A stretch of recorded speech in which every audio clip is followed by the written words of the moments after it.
Voici un seul en scène énigmatique et surprenant. Alexandra Pizzagalli campe un personnage délirant entre violence et candeur dans le spectacle intitulé « C'est dans la tête » au Théâtre du Marais. Kylian Mourcou a recueilli les réactions du public.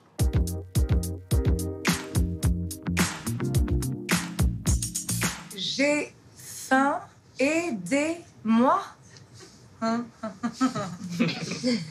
Aidez-moi. Tu ne sais pas te servir d'une fourchette? Ne vous fiez pas à ce visage juvénile et bienveillant.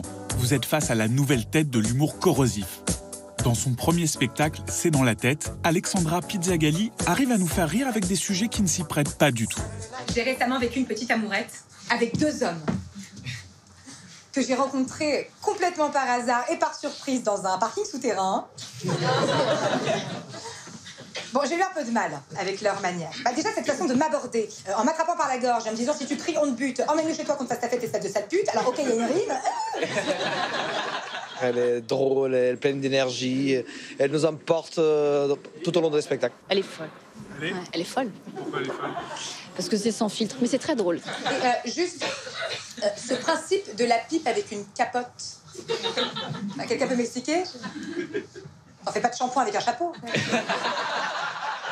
Est-ce que j'ai des limites? Bah oui, celle du malaise. C'est bien de danser sur la frontière, mais faut pas la franchir. Et c'est ce que je m'efforce de faire. Je dis pas que je fais la prétention de dire que c'est réussi à chaque fois, mais je pense, en tout cas. Moi, j'aime bien quand ça grince, quand ça tape un peu partout. Moi, j'adore. Donc, vraiment, c'est tout ce qu'il faut. C'est la provocation, mais dans la rigolade. Tous les sujets que j'aborde, c'est des sujets sur lesquels moi j'ai pleuré pendant des heures. Et après, c'est rigolo de voir que ça infuse et qu'on l'air dégueule dans un spectacle, quoi. Alors, pardon, chérie, je t'interromps un instant. Est-ce qu'on pourrait juste abréger un tout petit peu l'enchaînement des péripéties que tu t'apprêtes manifestement à me raconter et reprendre directement au moment où tu atterris dans le cul de la voisine?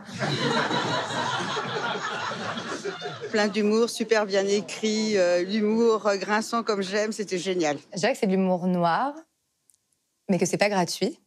C'est des sujets bouleversants transformés en rire, en fait. Je sais pas si c'est un peu de la branlette de dire ça. Merde, on est sur France 5, faut pas dire de gros mots.